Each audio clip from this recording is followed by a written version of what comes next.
Hey guys, it's Rich Boy J here, back again with another video, and I know it's been quite some time, but I'm back again with another episode of Your Questions Answered. This is going to be part 6, so if you're not familiar with it, Your Questions Answered is just a Q&A series that I have, and if you want your questions to show up on this video, post it in the comment, keep it Lego, Star Wars, or Lego Star Wars related, and if I like it enough, it'll show up in the next video. So without further ado, let's jump right into it. Our first question is one I've really been wanting to get at because a lot of people have asked me about it, so I'm really happy it came up in the last video.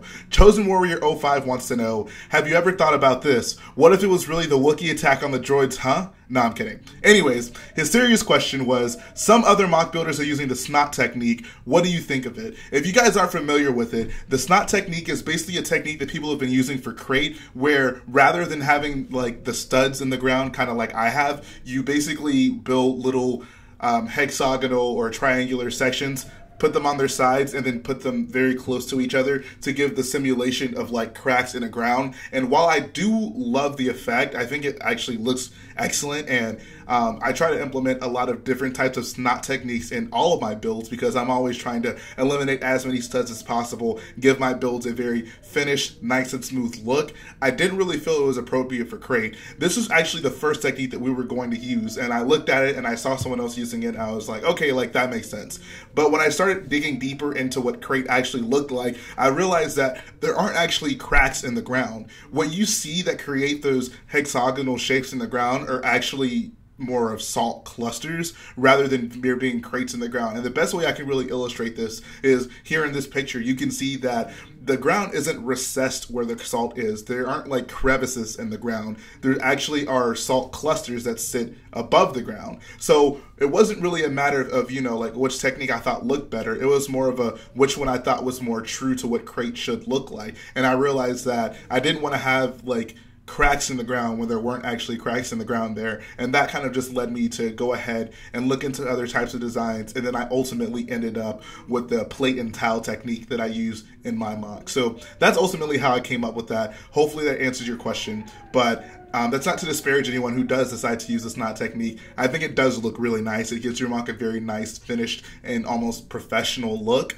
but I didn't really feel it was appropriate for Crait. And it also would have been a major headache for us to try to figure out how to place all of them and get them to stay in one place without accidentally bumping into it and just moving everything around. So it was more convenient for us, and I thought it was just a more accurate way to depict Crait. So that is ultimately why I decided to go and do it. So moving on to the next question.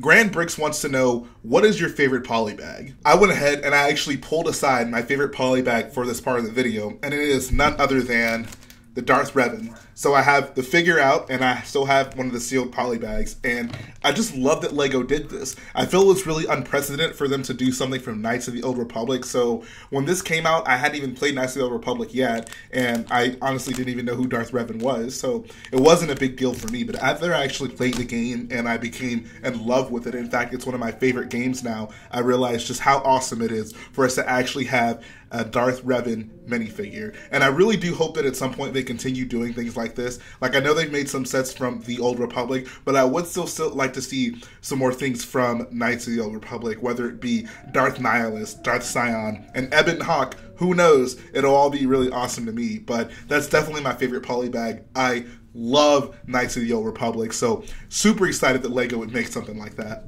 Moving on to the next question, Frankie French Fries asks, in which order would you watch the Star Wars movies? This is a question that gets thrown around so much in the Star Wars community, and it's really always been simple to me. I've never contemplated this. You watch the movies in the release order.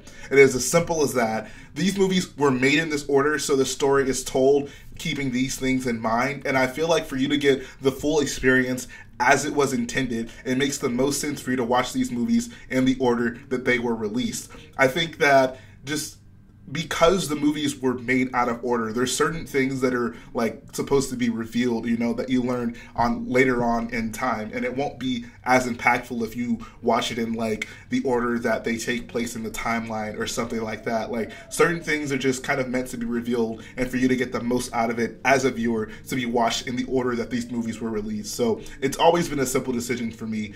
If you're showing someone Star Wars, show it to them in the order that the movies were released. And if you really want to make things easy and better for yourselves and them, just don't show them the prequels at all. Moving on to the next question.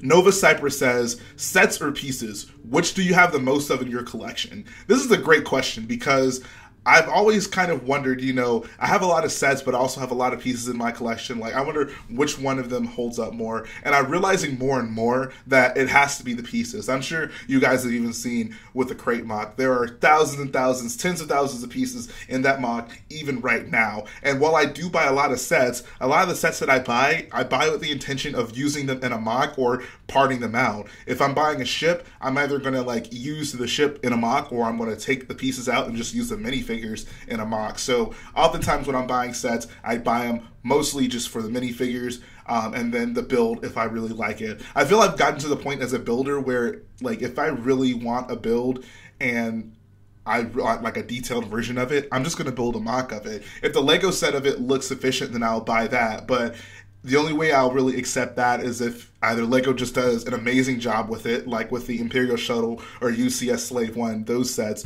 or if it's something that I don't really care about having a super detailed version of it, like the hover tank, for example, that they release. It's not the most detailed version of that they could possibly do, but I feel like for what it is, it's a good representation, and I wouldn't find myself building a mock of something like that. Whereas with the X-Wings or TIE Fighters or something like that, I would want to have Jarek's TIE Fighters, or I would want to have Enther's X-Wings. So that's kind of how I determine, whether I'm going to use for if I'm going to use a set for its actual set purposes, or if I'm just going to use it for parts. It really just depends on how I feel about it, how iconic the ship is. So really like that question. Moving on to the next one.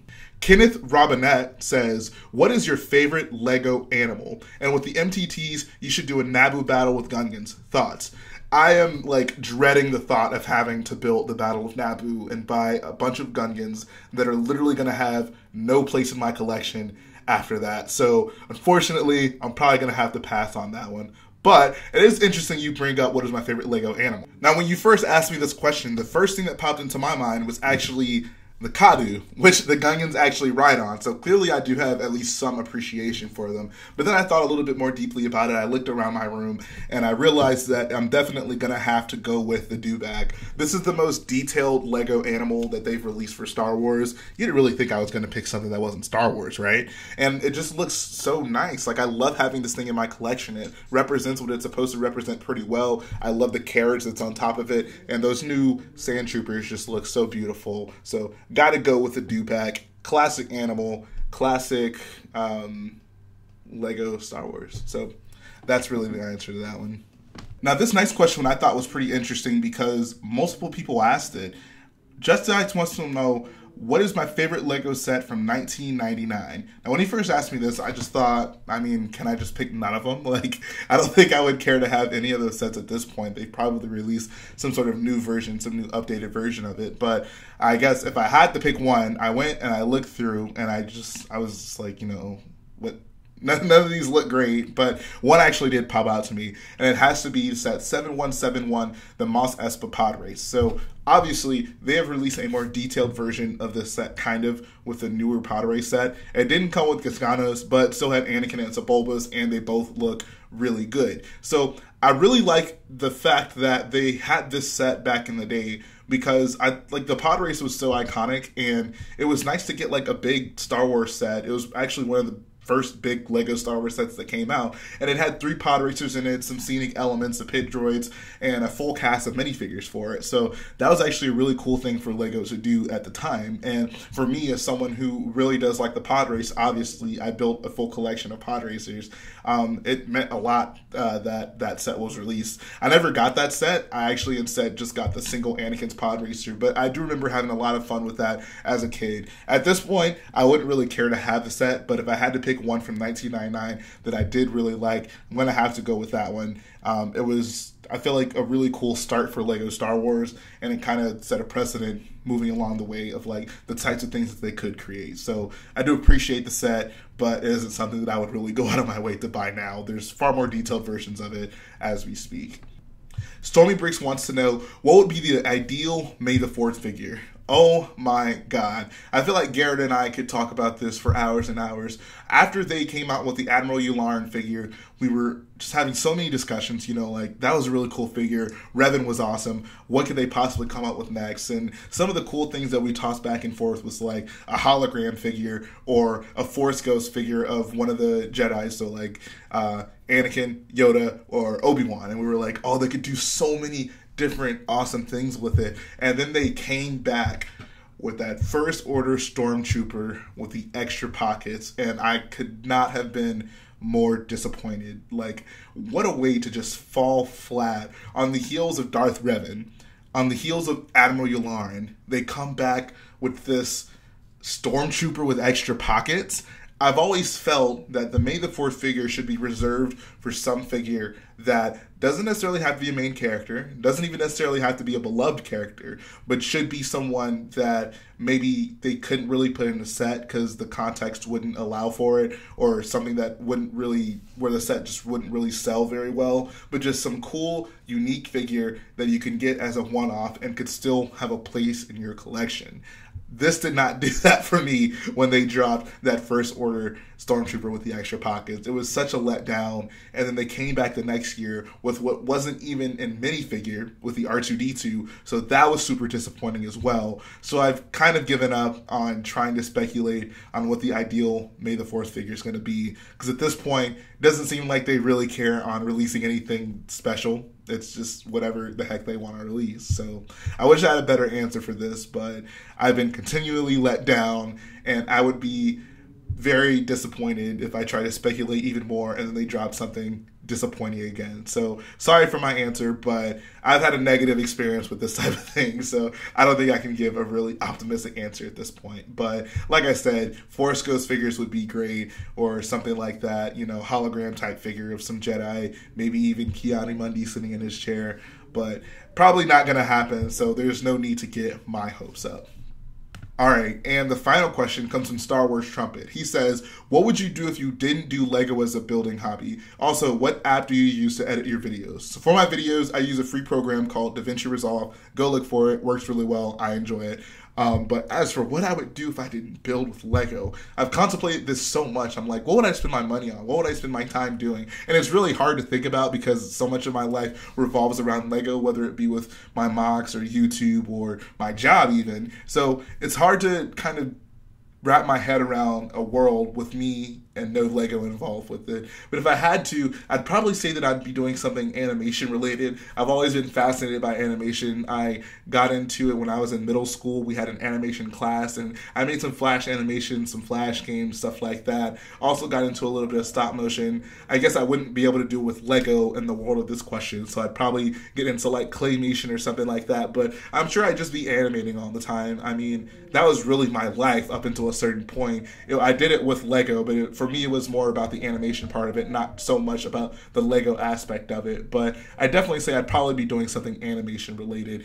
Love it, and I guess I have the patience to be able to just do it all day long. So that's going to finish up the episode this week, guys. Hopefully you enjoyed it. Sorry I didn't have an episode for like the past week and a half. Just been really busy. I went on vacation, obviously, but I'm planning to pump these out more regularly. In fact, the next episode, I'm going to try to get back on schedule. So the next Your Questions Answered is going to be this Thursday. That is the initial date that I plan to have it on. I'm going to try to stick to that. So if you guys want your questions answered here on this video, go ahead, drop a comment in the comment section of this video, have it lead Lego Star Wars or Lego Star Wars related, and I will hopefully get to it at some point. So like I always say, guys, if you enjoy what I do, go ahead, support the video by dropping a like, support the channel by hitting the subscribe button, and I'll be back again very soon with some more content. Thanks for all your support, guys.